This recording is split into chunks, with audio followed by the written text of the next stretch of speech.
मी हार इथं ठेवणार नाही, नाही लागणार महाराज. आणि मग बायकोला म्हणतो तुझ्या हाताला चव नाही. मावशी उद्यापासून ताई अक्का बाई ऐका ना, मी तुमच्या बाजून आहे. हे जर म्हणले ना उद्या भाजीला चव नाही, ताटच उचलून घरात न्यायचं. भाजीला चव नाही म्हणून 4 चपात्या खातो, कशा गेल्या? मी हे घरी नेणार आहे आणि गेटवर गेल्यावर गळ्यात घालणार आहे. मग बायकोला म्हणणार आहे दारू घडबय आता दारू. मी काही घरी नेणार नाही. माझा एक नियम आहे, मी बनवलेला आहे. तसं मला तोंडावर बरं म्हणते तर माघारी लय जण कुरकुर करतात, पण मी एक बनवलेला आहे. आपण कोणाचा विचार करत नाही. हे बघा, तुम्हाला जर एखादं काम मनातून आवडलं असेल ना, एखादं कार्य जर तुम्हाला आवडलं असेल, तुम्हाला वाटत असेल मी करतो ते योग्य आहे, मग लोक काय म्हणतात याचा विचार करायचा नाही. जगात सगळ्यात मोठा रोग आहे कोणता? दुनिया में सबसे बड़ा रोग क्या कहेंगे लोग. सगळ्यात वाजवायचे तर जोरात वाजी का रे, मुचू मुचू काय करायचं? पैसे लागायले का काय? तुम्हाला समाधान नाही, मला मजा नाही, काय त्याच्यात?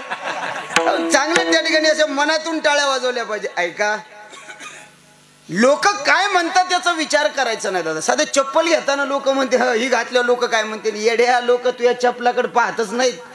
लक्षात ठेवा, तुमचे पाय कोणीकडे जातात हे लोक बघतात, चप्पल बघत नसतात.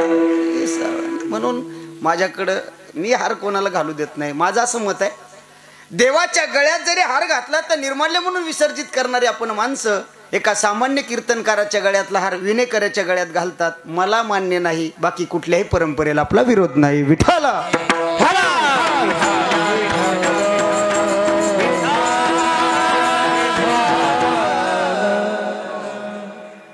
आणि मला सहसा कोणी लवकर महाराजच म्हणत नाही.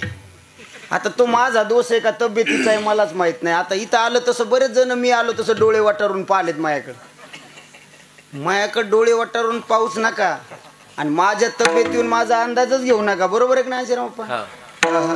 तब्येतीहून कधी कोणाचा अंदाज घ्यायचा नाही. राज्य सरकारनं 35 किलोचा म्हणून नजर अंदाज केलं.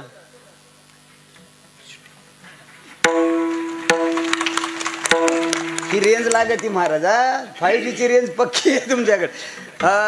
दिल्लीचं तख्त हलायला लागलं बरं तब्येतीहून.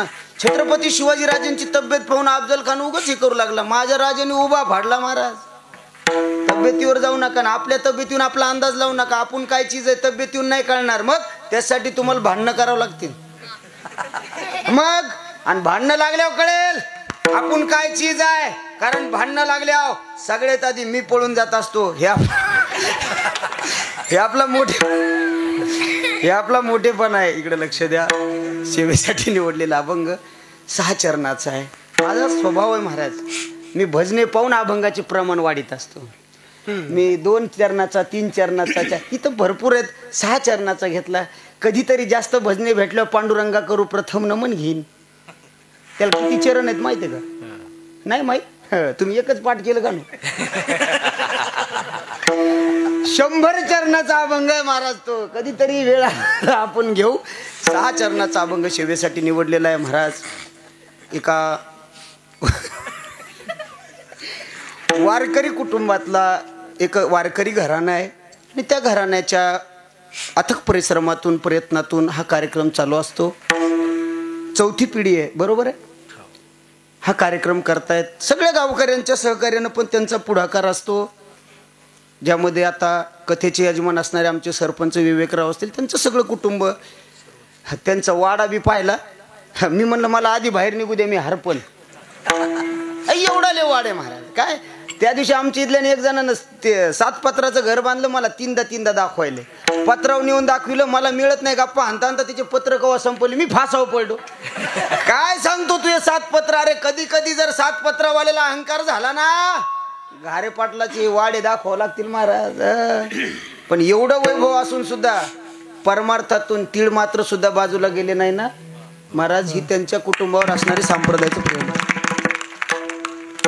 म्हणून 6 चरणाचा अभंग आहे. अभंग फार गोड आहे. या अभंगाचा सुरुवात जरी केली ना तर एका महान गायकाचं नाव डोळ्यासमोर येतं. कोणाचं? पंडित भीमसिंग महाराज जोशी यांचं नाव येतं महाराज. त्यांनी लावलेल्या चालीतून हा अभंग, ही चाल अजरामर झाली महाराज.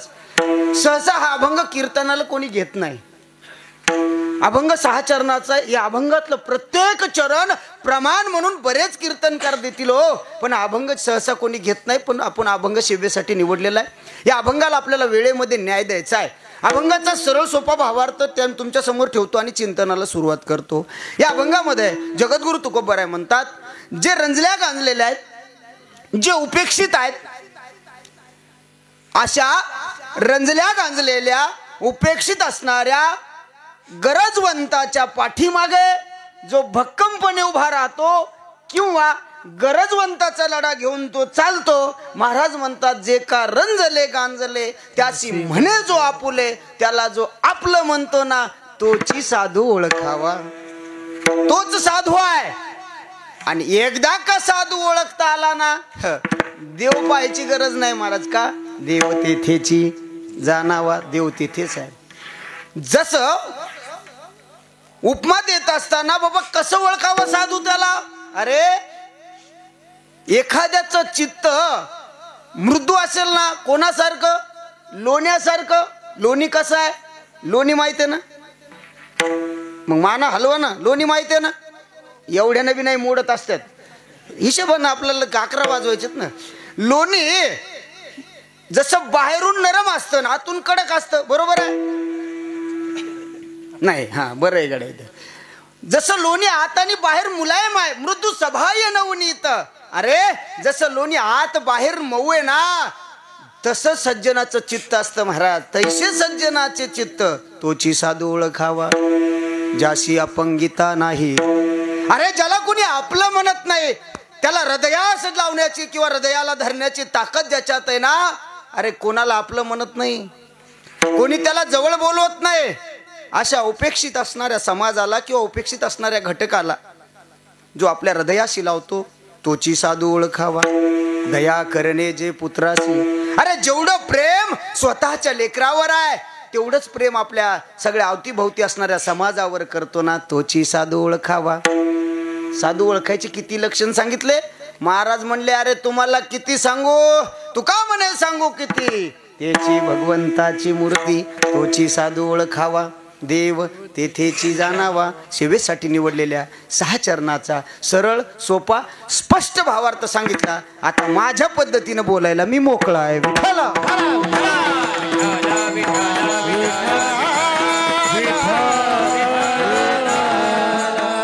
सध्या परमार्थाची परिभाषा बदलली. माझ्याकडे थोडं लक्ष द्या, आपण थोडंसं विचार करू. कारण मला पहिल्यांदा संयोजक कमिटी आवडली महाराज. ही सगळी जण घरानंच आवडलं. ते घारे पाटलांचं सगळे मला फार आवडले. अंशीराम तात्यानं आधी सांगितलं, महाराज इथं टायमाचे लय भोगते माणसं आहेत. कीर्तन टायमावर सुरू कितलं बी होद्या, टायमावर सोडा.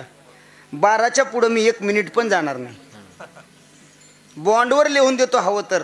12च्या पुढे 1 मिनिट बी जाणार नाही. आणि जर कदाचित माझ्या 12 वाजता लक्षात नाही राहिलं ना, कोणी बी उठून उभं राहायचं आणि मला फक्त एवढं म्हणायचं, महाराज आता जाऊ द्या ना घरी.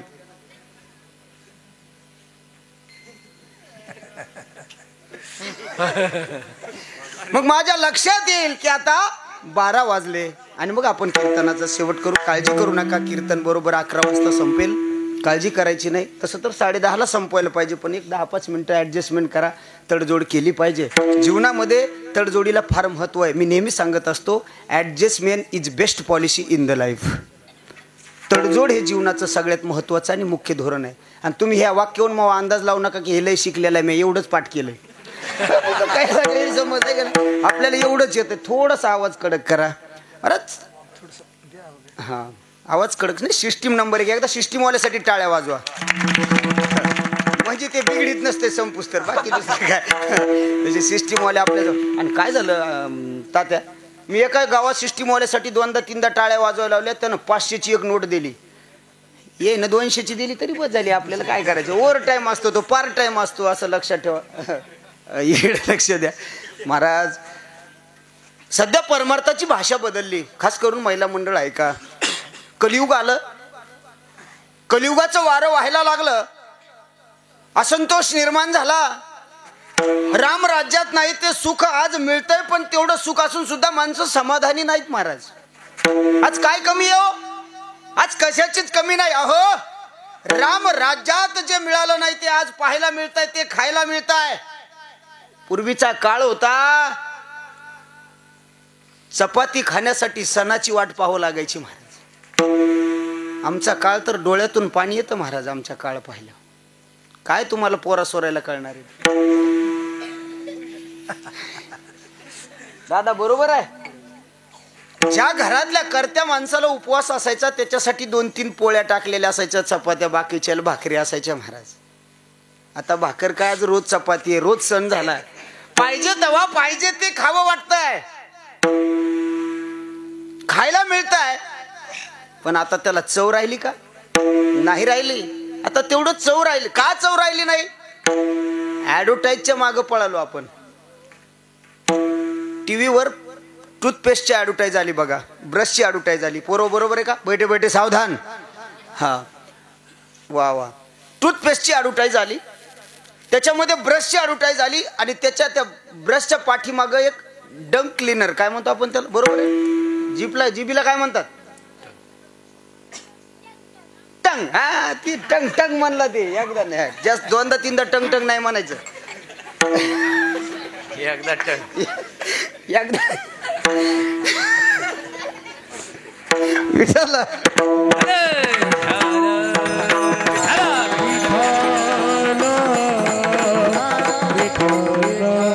मग काय कर, माझ्याकडे लक्ष द्या बरं. मग काय करायला लागलो आपण? आपण जीभ ब्रशनं घासायला लागलो महाराज. बरोबर. मॅक्झिमम लोक असं करतात. यानं काय झालं माहितीये का? आपल्या जिभीवर एक बारीक बारीक डॉट्स असतात, बारीक बारीक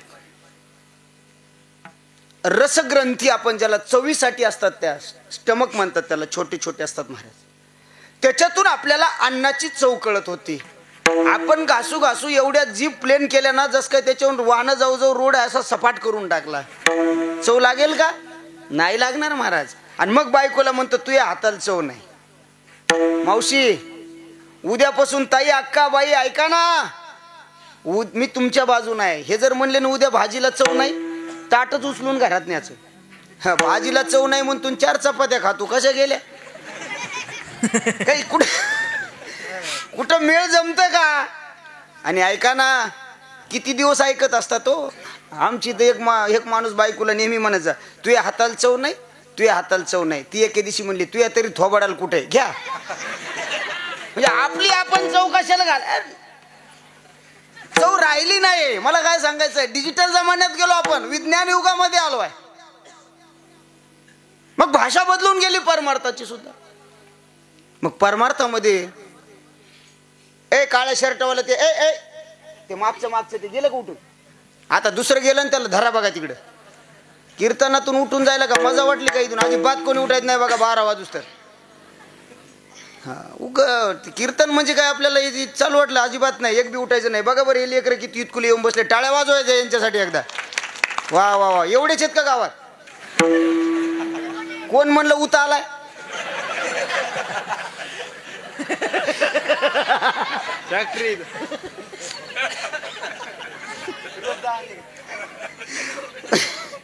ऊत याला ती सोयाबीन आहे का काय?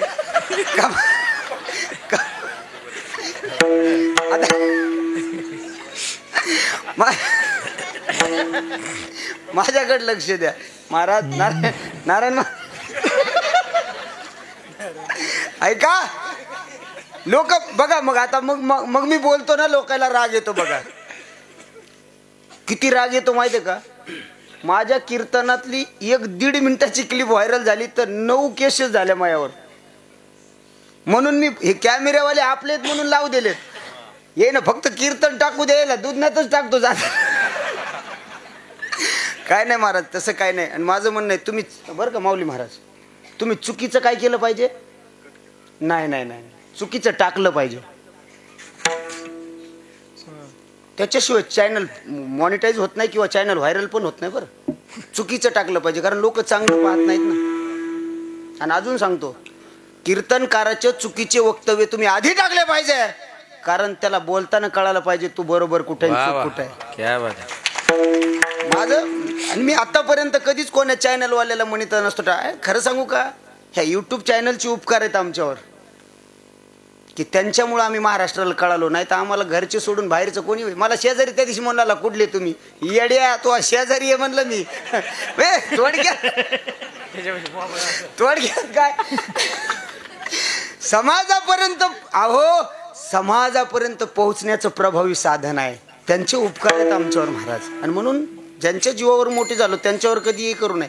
आणि तुम्ही टाकलं पाहिजे, कारण नियम आहे, बॅड न्यूज ट्रॅव्हल फास्ट. चुकीच्या बातम्या लवकर पसरतात असं म्हणण्यापेक्षा चुकीच्या बातम्या लवकर पसरवतात. टाकलं पाहिजे. चूक टाकत असताना बरोबरही टाकलं पाहिजे. मग महाराज, ही मुलं कीर्तनाला आली ना, आता माझ्याकडे थोडं लक्ष द्या. लोक असं म्हणतात पिढी बिघडली. पिढी बिघडली नाही महाराज, तुम्ही आम्ही बिघडवली ही वस्तुस्थिती आहे. याला जबाबदार आपण आहे. ही बिघडली नाही, आपण बिघडवली. सांगा बरं, इतके वर्ष झाले सप्ताहाला कोणत्या माईनं कोणत्या बापानं आपल्या पोराच्या मनगटाला धरलं आणि त्याला कीर्तनात आणून बसवलं? हात वर करा बरं. हा, त्या मावशीन केला बघा. या काय कोण नाही केला? एवढे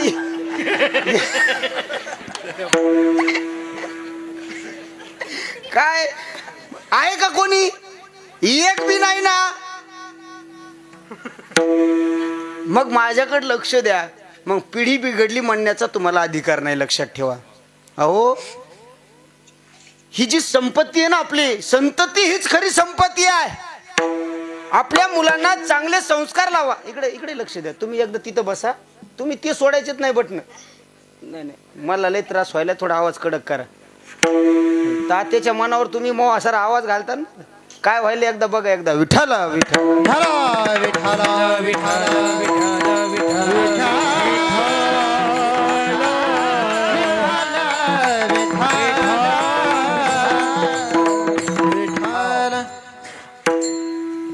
आणि म्हणून परमार्थाची परिभाषा बदलली. त्या काळात परमार्थ कशाला म्हणायचं? परमार्थ कसा करायचा? परमार्थ ओळखून करा. लय मोठी माळ घातली म्हणजे लय चांगलं परमार्थ के डोक्यातून काढून टाका. आमची तर एक जणाच्या गळ्यात सगळ्यात मोठी माळ आणि तीच सरेत आधी धुरे कोरी. तू काय माळ करी? नाही चालणार महाराज. बाह्यरंगानं केलेला परमार्थ देवाला मान्य नाही, जीवाला सुद्धा मान्य नाही. परमार्थ आपण जाणून केला पाहिजे. ज्ञानोबा सुद्धा म्हणतात, मनोनी जाणतेने गुरु भजीजे. दुसऱ्यानं नाही महाराज. जाणून केलेला परमार्थ देवाला मान्य आहे. परमार्थ हा देवापाशी गेलोत, मंदिरात गेलोत, म्हणूनच तुम्ही परमार्थी काय असं कळत असेल, असं वाटत असेल तर डोक्यातून काढून टाका. बरीच माणसं मंदिरात न जाता सुद्धा चांगले परमार्थिक असू शकतात. हो, परमार्थिक दिसण्याला नाही, असण्याला असलं पाहिजे.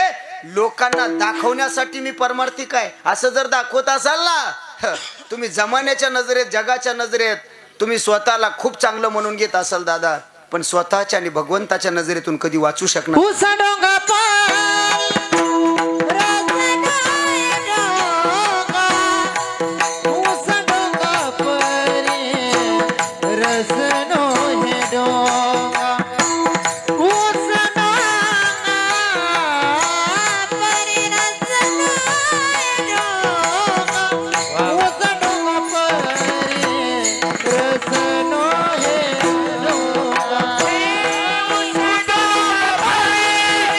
No, no.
महाराज, वरपंगी केलेला परमार्थ देवाला आणि जीवाला मान्य नाही.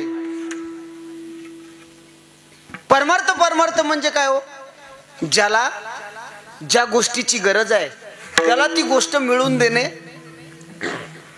कदाचित देवाला नैवेद्य नाही दाखवला तरी चालेल, पण एखाद्या उपाशी असणाऱ्या माणसाला तुम्ही जर जीव घातलं ना, देवाला जीव घातले इतकं पुण्य लागेल महाराज. लग्नात 100 लोक माजलेले जीव घालण्यापेक्षा 4 भुकेले जीव घाला. तुमच्या पोरीचं आयुष्य सुखात गेल्याशिवाय राहणार नाही महाराज. 10-10 हजार लोकांचा स्वयंपाक करतात, पण लोक स्वयंपाकाला नाव ठेवतात. असे लोक जीव घालण्यापेक्षा गरजू लोकांना खाऊ घाला. हा परमार्थ आहे. तुकोबारा निर्भीडपणे सांगतात महाराज. एक उदाहरण सांगतो, लक्षात आलं तर बघा. एक साधू होते, नीट लक्ष देऊन ऐका. एक साधू होते, पंढरपूरला निघाले. वारकरी चालताना रस्त्यानं दरकोस दरमुक्काम जात जात पंढरपूरच्या अलीकडे एक 10-15 किलोमीटरवर मुक्काम पडला.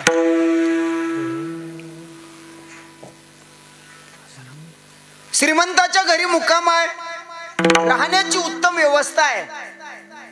उदाहरण फार लक्ष देऊन ऐका. या उदाहरणाची फार गरज आहे आणि कदाचित आजच्या कीर्तनातलं सार समजा. मुक्कामाला राहिले, सकाळी उठले वारकरी, पूजा विधी झाली, जेवण झालं आणि वारकरी पंढरपूरला निघाले. श्रीमंताच्या घरी मुक्काम होता, कशाचीच कमी नव्हती. श्रीमंतानं सांगितलं, वारकरी दादा पंढरपूरला जाताय, पांडुरंगाच्या चरणावर नतमस्तक होताय, एक काम कराल काय? आमच्या घरी खूप आंबे म्हणे, गावरान आंबे. गावरान आंबे माहिती आहे ना? तुम्हाला तर सगळंच माहिती आहे. आता राहिले नाही महाराज गावरान आंबेले. फळांचा राजा कोण आहे आणि पक्षाचा राजा कोण? म्हणलं कावळा. मोर आहे, मोर. वा वा महाराज. गावरान आंबा म्हणजे देशाची शान होता महाराज. पहिले नव्हते हे आंबे, हे हापूस, कलम, नीलम, बेंदाड्या, लालबाग नव्हते. गावरान आंबा देशाची शान होता. पण बायमुळं अर्धे, माणसामुळं अर्धे आंबेत नाही राहिले. बायमुळं हे व्रत चालू होते ना. आता मार्गशीर्ष महिना झाला ना, गुरुवार झाले ना, पोथ्या मांडू मांडू बायानं आंबे ठुले नाही गावखरात. तुम्ही म्हणता कसं? बाईनं पोथी मांडली की पप्या आंब्याचा डहाळान. पप्या फांदी घेऊन आला, शेजाऱ्यानं आंबाच नाही ठुला. दुसरं कारण आपली असणारी कंजूस वृत्ती. आंबा माझ्या वाटणीत आहे आणि हिस्सा सख्या भावाला जातोय. बघा बरं मी काय म्हणतो. आंबा माझ्या हिश्याला आहे, माझ्या वाटणीत आहे, माझ्या शेतात आहे आणि माझ्या भावाला आंबे द्यावा लागतात म्हणून कासऱ्यात बसत नाही. एवढं बुड होतो झाडाचं, भावाला द्यावा लागतील म्हणून आंबा तोडला महाराज. आणि आता उन्हाळ्यात म्हणते खाराला 25 भेटते का? तुला बुटानं हाणायला पाहिजे. आता 25 भेटते का? नाही. ह्याच्यामुळे आंबे राहिले नाही महाराज. हे तुमचंच नाही, हर गाव की मराठवाड्यातली कहाणी आहे, प्रत्येकाची आहे. नाही राहिले, पण 5 आंबे दिले महाराज झोळीमध्ये वारकऱ्याच्या. पांडुरंगाच्या पायावर ठेवा. निघाले. 5-7 किलोमीटर गेले ना, भूक लागली वारकऱ्याला. नीट बस ना, मांडी घालून बस. भूक लागली वारकऱ्याला. म्हणतात ना घोडं पाहून पाय दुखतात. खाल्ले ना 2 आंबे वारकऱ्यानं चालता चालता, आणि 3 गपचीप पांडुरंगाच्या पायावर ठेवले. म्हणले किसको क्या पता चलेगा. गेलं निघून. देव लय हुशार ना. त्या शावकाराच्या स्वप्नात गेला. म्हणला जळता जळण आणि मला 2 आंबे देतो का? आज कसा म्हणला 5 दिले 5. अरे मला 2 भेटले, तो किती दिले मला माहित नाही. आणणारे म्हणले त्या वारकऱ्याला धरून. आणि तेवढ्या बाबतीत आपले लोक लय भारी आहेत. असे पळतच गेले, उचल तंगडी करूनच आणला वारकरी. सोड सोड, कशाचा सोड, चल. नेला तिथं वारकरी. अरे 5 आंबे दिले, 2 देवाला देतो आणि 3 खातो, लाज वाटत नाही? वारकरी म्हणला, हो दादा पोटालाच खाल्लेत आणि 3 नाही खाल्ले, 2च खाल्लेत. कशाला शहाणपणा करता? पुन्हा खोटं बोलतो. नाही हो, 2च खाल्ले. खरं सांग, तुम्हाला कोणी सांगितलं मी की खाल्ले? तर गपचीप आमच्यात आमचा व्यवहार झाला होता ना. अरे ज्याला तुला आंबे द्यायला सांगितले होते तो आला होता स्वप्नात आणि त्यानं सांगितलं, ते म्हणला तुया तरी स्वप्नात आलता, मी आत्ता बोलवतो. आणि कोण कहता है भगवान आते नाही, कोण म्हणतं देव येत नाही. अरे देव येतो, पण तेवढ्या आदरानं तेवढ्या सन्मानानं बोलवावं लागतं. महाराज शबरी सारखं बोलवल्यावर देव येत नाही का? येतो. कोण म्हणतं देव खात नाही? देव खातो. देव झोपतो महाराज आपल्या हातानं. आपल्या हातानं आपले लेकरं झोपन. मोबाईल द्यावा लागतं मग झोपत.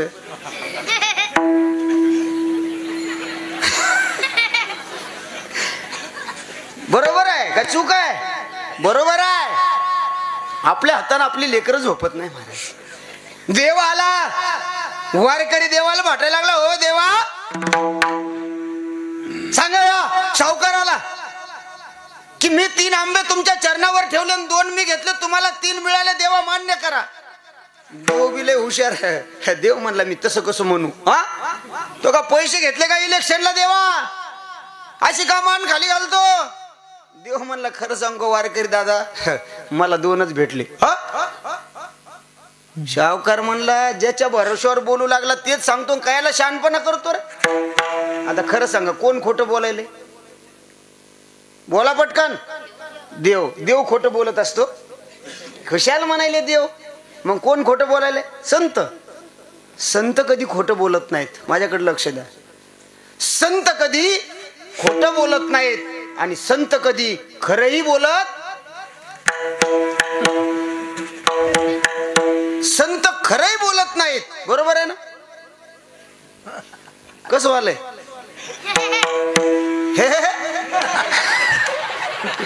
हे तर डिजिटलच वर दिसे.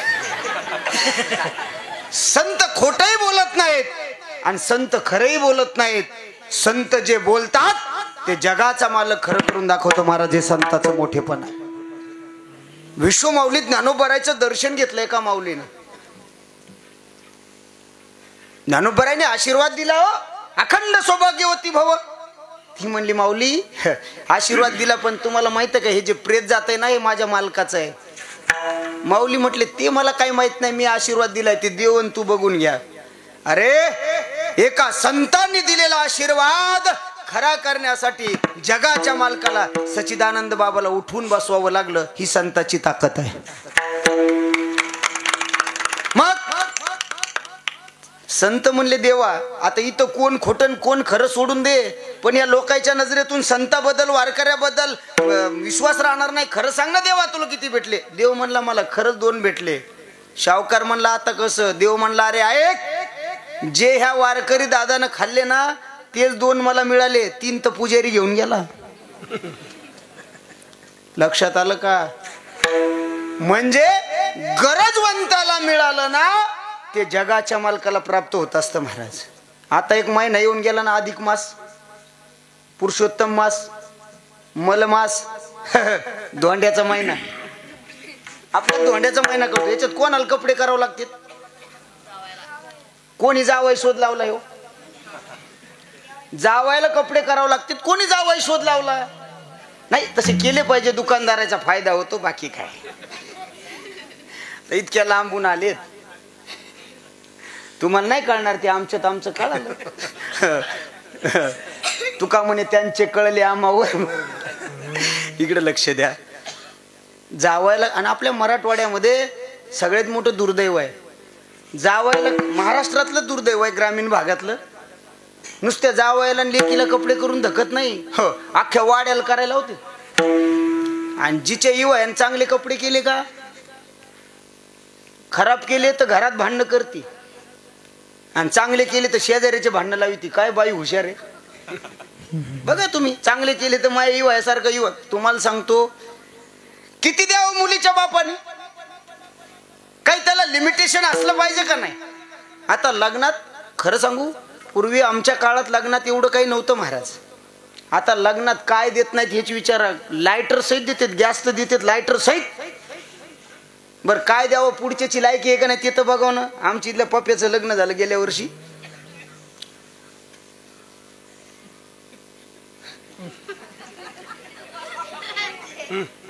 त्याला इतक्या वस्तू आल्या, इतकं वस्तू आल्या, इतके भांडे आले, ते कपाट त्याच्या घरातच जाईना. नाही गेलं घरात कपाट. मग पोरं लय हुशार असते ते वस्तू उचलणारे. ते म्हणले घरात जात नाही म्हणून काय झालं, मग पत्रातून मधात टाका म्हणे मग घरात जाईल. ते पत्र काढून मधात टाकलं, पत्राच्या वर इतकं आलं कपाट. आता काय करावं, सगळे भांडे आले महाराज त्या माणसा पोराला. आता एवढं दिल्यावर सासून गप बसवणं. ती अख्ख्या गावात भांडणं काढली. माया पप्पेल जे आलं ते गावात कोणाला नाही आलं, माया पप्पेल जे आलं ते दिले 2-4 घरी भांडणं लावून. एक बाई लयच हुशार होती. ती म्हणली बाई हिच्या मी मंत्रच बदली. ते म्हणली, ती म्हणली माय तुझ्या पोराला सगळं आलं पण ते बांब्या नाही आला. ती म्हणली माय हे बांब्या काय भानगड आहे. कळाला का तुम्हाला? बांब्या माहित आहे का? नसन तर मी गाडीत आणलाय, दाखवायला आणू का? हो ते पाणी तापवायचं बांब्या नसतो का? म्हातारीचा मंत्रच बदलला. गावभर हिंडत होती, माझ्या पोराला जे आलं ते गावात कोणाला नाही आलं. ती पोरील सुनबाई आली, आत्या पाणी घ्या. हे काय पाणी पाजती, तुझ्या बापान सगळं दिलं पण बांब्यात नाही दिलं. ती म्हणली हे बांब्या काय भानगड आहे. पोरगी वाळून गेली, वाळून. 3 महिन्यानं पोरगी माहेराला आली. बाप बस स्टँडवर गेला पोरीला घ्यायला आणि पोरीची तब्येत पाहिली. सांगितलं ताई पोराच्या वाट्याला येणारी 2 एकर जमीन विकून मी तुला सगळे साहित्य दिलं ग. मला माहित आहे तुझ्या घरात बसत नाही, एवढं सामान दिलं, कशाचीच कमी केली नाही ताई. तुझी तब्येत एवढी बारीक कशानं व्हायली. ए कोण आहे रे ते, येऊ तिथं. विठाला विठाला विठाला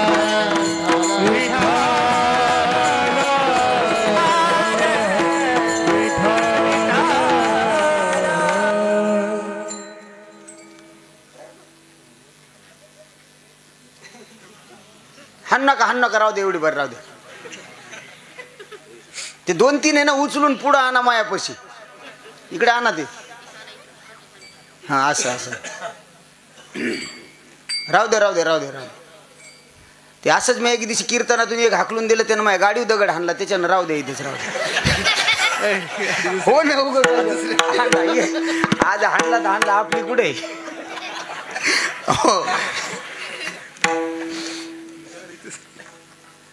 महाराज ताई, आणि खरं सांगतो महाराज, बाप पोरीसाठी सगळं आयुष्य पणाला लावतो.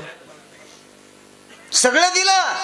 अगं तुझ्या घरात बसत नाही एवढं सामान दिलं ग. का तब्येत खराब झाली.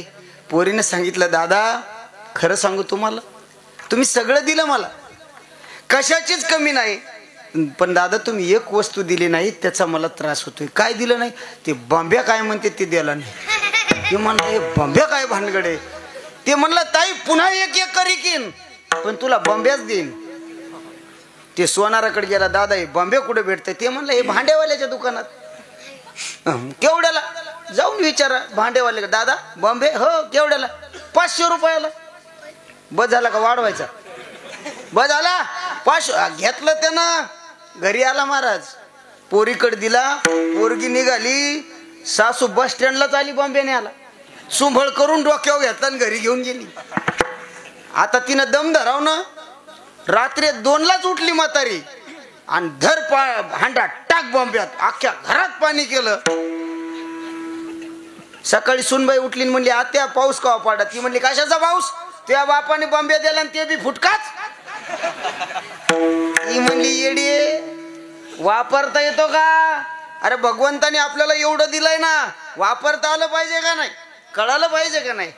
कसं वापरावं हे कळालं पाहिजे, नाही तर महाराज नुकसान होण्याची शक्यता. म्हणजे सगळं देतो आपण हो, पण छोट्या छोट्या गोष्टीवरून बघा सगळ्याला कपडे करायला लावतात. एखाद्याची परिस्थिती नसते पण करतात.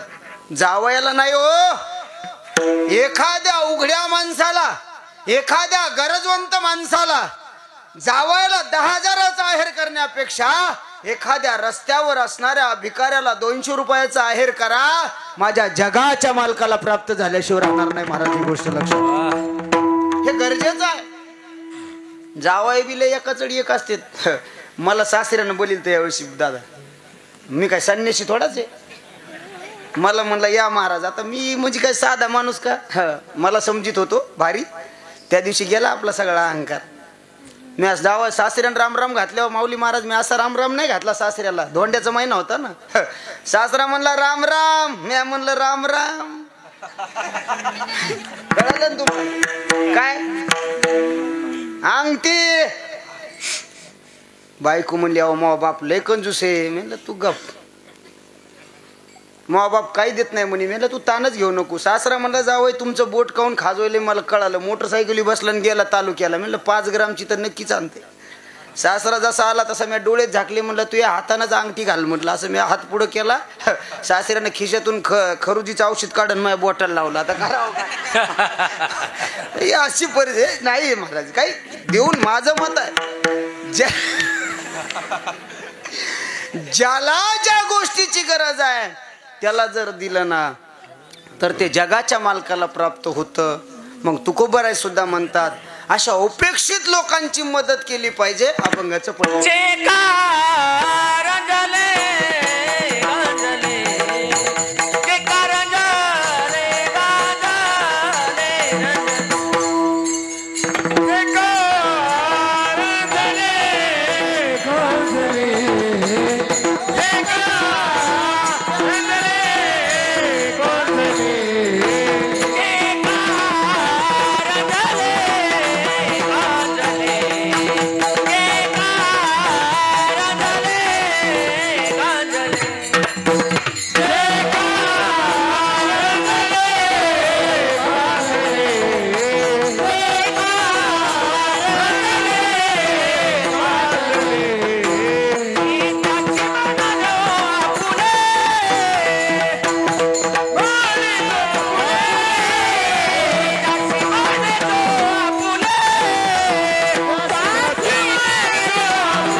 गांजले त्याशी म्हणे जो फुले. रंजल्या गांजलेल्याला आपलं म्हणणारा माणूस पाहिजे. उपेक्षित लोकांना आपलं म्हणा. ऐका ना आपल्याला एक सवय आहे. आपण मोठ्या माणसाला आपलं म्हणतो, लहान माणसाला आपण आपलं म्हणत नाही. लहान माणसं आपल्या जवळ येतात. माझं असं मत आहे मोठ्या माणसाकडे आपण बोलतो पण मोठी माणसं आपल्याला भाव देत नाहीत. दादा कधीतरी लहान माणसाकडे तुम्ही बघा आणि लहान माणसाच्या हाकेला ओ द्या. ते आयुष्यभर तुमची साथ सोडणार नाही. लक्षात ठेवा ही काळाची गरज आहे. पण नाही स्वभाव आहे माणसाचा. मी तर नेहमी सांगत असतो लोक लहान माणसाला त्रास देतात आणि मोठ्या माणसाच्या पाया पडतात. हा नियतीचा नियम आहे. बघा तुम्ही बरोबर 0 ते 9 किती आकडे बरोबर आहे. ऊन आहे खरं आहे. टाळ्या वाजव एकदा त्याच्यासाठी. तुम्हाला भरोसा आहे ना का नाही खरंच का. अरे 0 ते 9 10च आकडे आहेत ना. सगळ्यात मोठा आकडा कोणता आहे. वा 9 मोठा आहे. बरोबर आहे का. 9 मोठा आहे. का 9 मोठा आहे. का मान्य केलं यांनी 9 मोठा आहे. अहो मान्य करायची काय गरज आहे. 9 मोठाच आहे ना. मान्य करायची काय गरज आहे. पण 9ला लयच घमंड ना. काऊन मोठा आहे ना. बऱ्याच लोकांना घमंड असतो महाराज. तो 9 कोणी बी असू शकतो. बरं तो कीर्तनकार असू शकतो, तो गायक असू शकतो, तो वादक असू शकतो, तो कोणी असू शकतो. मग 9 आपल्या वजनात राहावं का नाही. 9 मोठा असल्याचा फायदा घ्यावा, गैरफायदा घेऊ नये. फायदा घ्यावा, गैरफायदा घेऊ नये महाराज. 9 काय केलं एके दिवशी गैरफायदा घेतला ना. 8ला जवळ बोलवलं आणि 9 न 8 ला बोलिले 8 असा पळतच आला. जसा 8 जवळ आला 9 न 8 च्या कानाखाली हाणली खणगुण. 8 न काल सोडला. आता 9 8 ला मारू शकते, पण 8 9 ला मारू शकते का? मारू शकते का? कोण म्हणलं मारू शकत नाही? मारू शकते ना. 8 आणि 9 मध्ये फरकच किती आहे? एकचा फरक आहे. सहज मारू शकतं किंवा भांडणं तर करू शकतात. त्यानं 2 हाणलं तर 1 तर हाणेल ना. हा 5 4 6 नाही मारू शकत 9 ला, पण 8 मारू शकते. बराबरीची लढत होईल. पण माणसाचा स्वभाव आहे कधी कधी उर फाटून पाहिलं पाहिजे. जमलं तर जमलं. मी अशी डेअरिंग केली म्हणून तर इथं आलो. नाही मग कोणी कीर्तन बी करू देणं गेलं सुरुवातीला. खरंय दादाला माहित आहे, अंकिराव आपल्याला माहित आहे. हे मी वारकरी संप्रदायात निघालेला आडाव झाड आहे. आडाव झाड माहिती ना, शेतकऱ्याला माहित आहे. हे तासातलं नाहीये, हे आडाव आहे. पण बोंड पहिल्यापेक्षा चांगले दिसले म्हणून राखलं, बाकी काही नाही. हा लक्षात ठेवा. पण या झाडाची पारख करणारे गुरुवरे वैकुंठवासी हरिभक्त परायण नथुराम महाराज केळकर बाबासारखे होते महाराज. म्हणून हे झाड वाढलं, नाही तर कवात लोकांनी उपटून उकांड्यावर टाकलं असतं. चला हे पण मारलं महाराज 9 न 8 ला. उरफाटून पाहिलं पाहिजे. आमच्या गावात एक पेनार आहे, ते चावडीवर उभं राहतं आणि सारखे अशा बाया मागे सारितो. मह्या कोण नादी लागतं. आता पेनाराच्या कोण नादी लागत? पण लोक भेटतात म्हणून नादी लागत नाहीत. त्याची ताकद वाढली ना. मह्या कोण नादी लागतं. एके दिवशी लय